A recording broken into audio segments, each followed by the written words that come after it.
Well, we finished up the Great Depression, so today we're going to start Section 9, World War II. And we're going to start with Part 1, Dictatorships in Europe. And you can see here by the opening pictures who we're talking about.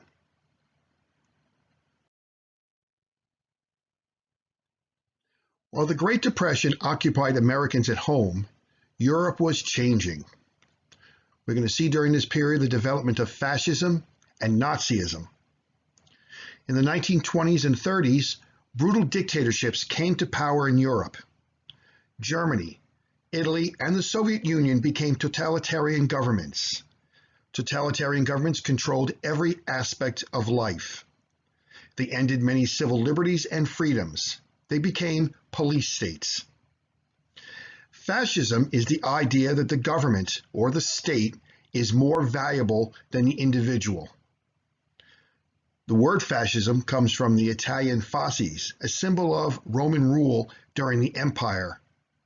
It's a bundle of rods with an axe, basically showing punishments that were people that were guilty of crimes were given.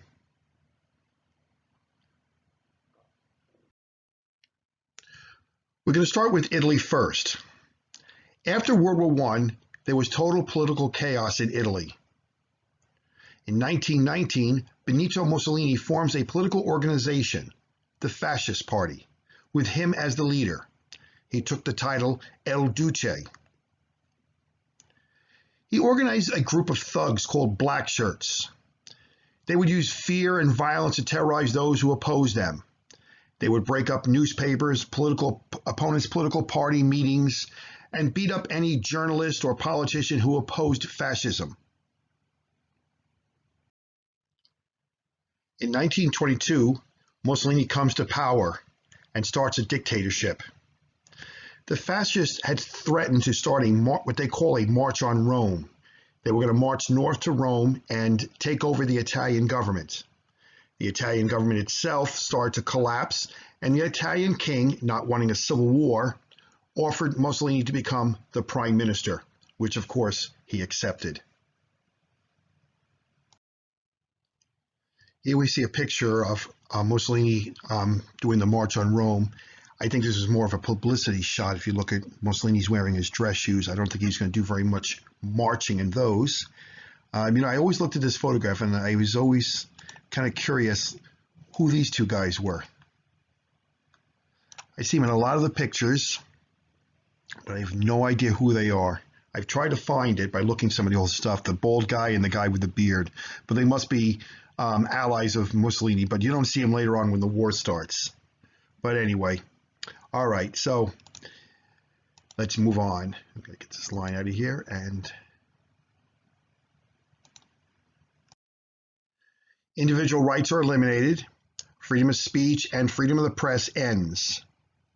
Other political parties are outlawed. Labor unions are closed down and outlawed. Fascist youth groups begin,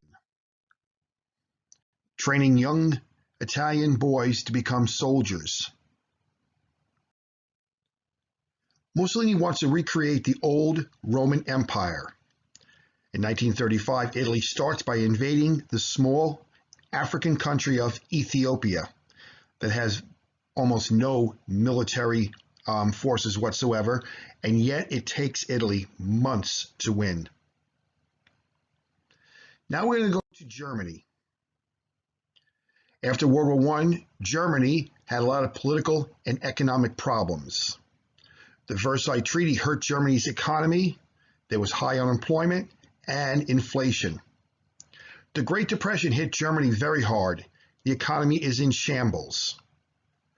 Now in 1919, Adolf Hitler takes control of a political party, the Nationalist Socialist German Workers' Party, or the Nazi Party. Hitler is a great public speaker and gains a large following. Here we see a photograph of him giving a speech in a Munich beer hall.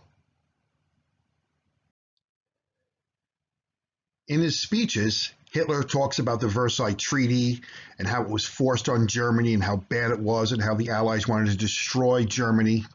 He also talked about the stabbing them back. It's a myth that was created by the former generals, and the Nazis adopted it.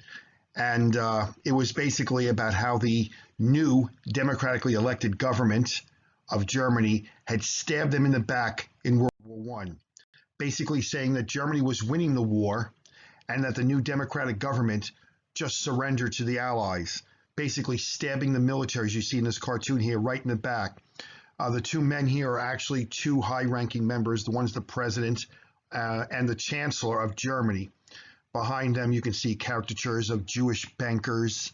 And in the background, you can see the communists with their red flag. So they're trying to say that the German government is backed by the Jews, which of course is a common theme the Nazis would use, and the communists.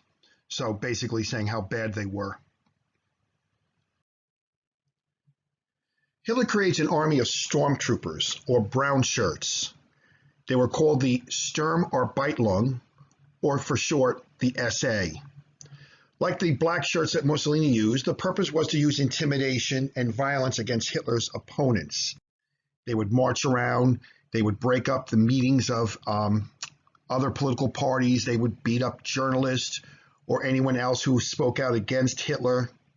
Basically, they were just thugs, and but their intimidation was very effective. Here we see a picture of Hitler wearing one of the brown shirts. Seems like a group shot of a bunch of the brown shirt thugs. The leader of the brown shirts was Ernst Röhm, former World War I soldier. He actually becomes Hitler's number 2 guy. In 1923, Hitler and the Nazis tried to take control of the government in what is called a coup. It's referred to as the beer hall Putsch. It fails. It started in a large beer hall in Munich, and they have a lot of them. Hitler, along with Field Marshal Ludendorff, and hundreds of Nazis marched to the center of the city of Munich to take control of the government. But the police barricaded a street and fired on the Nazis, ending the march.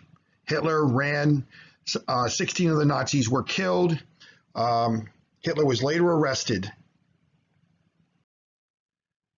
After his trial, he's found guilty and sentenced to 5 years in jail, which is very mild since attempting to take over the government is considered treason and most people receive death sentences.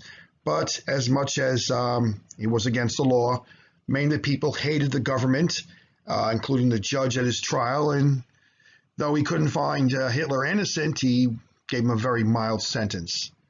So while Hitler was in jail, he writes his famous book, Mein Kampf. It's loosely translated to mean My Struggle. It outlines his political ideology and future plans for Germany.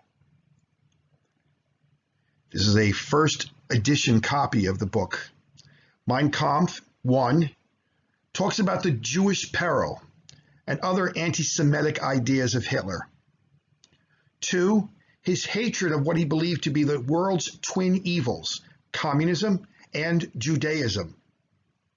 And finally, 3, Hitler's ultra-nationalism. Germans are part of what is called the Aryan race, which he believes are superior, what he calls the master race, or in German, Übermenschen. Characteristics of this Aryan race are blonde hair and blue eyes, ironically, neither of which Hitler had.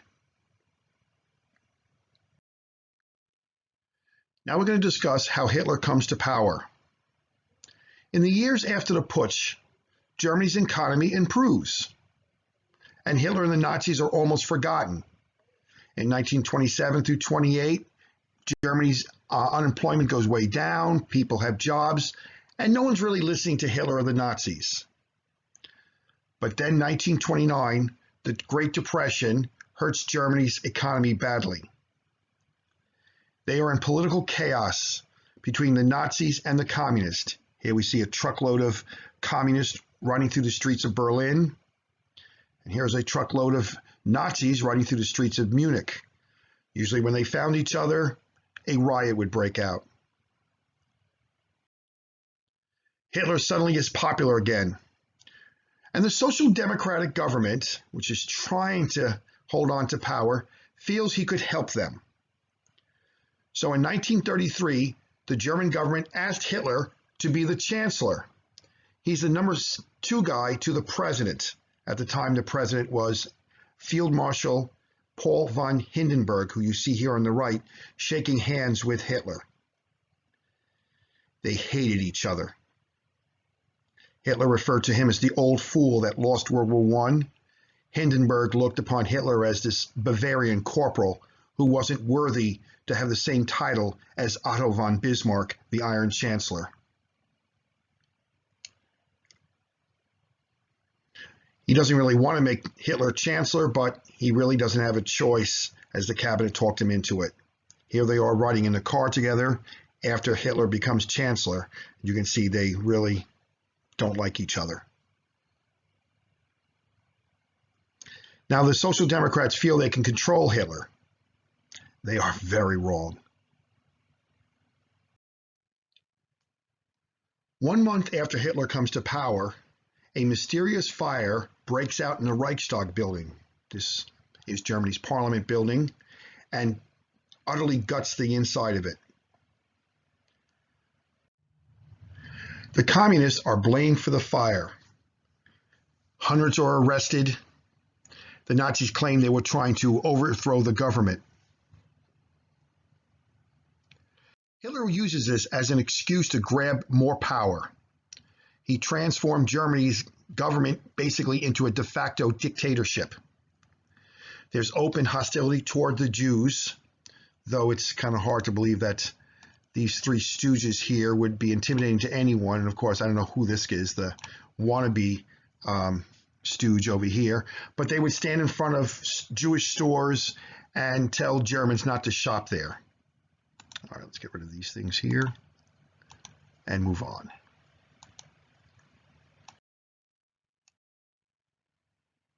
Hitler passes new laws.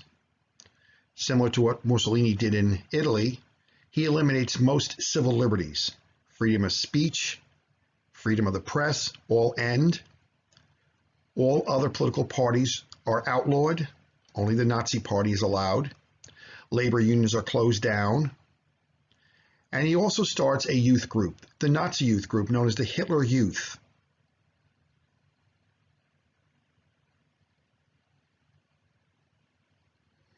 And here you can see, just like in Italy, they were training the young children of Germany to become future soldiers.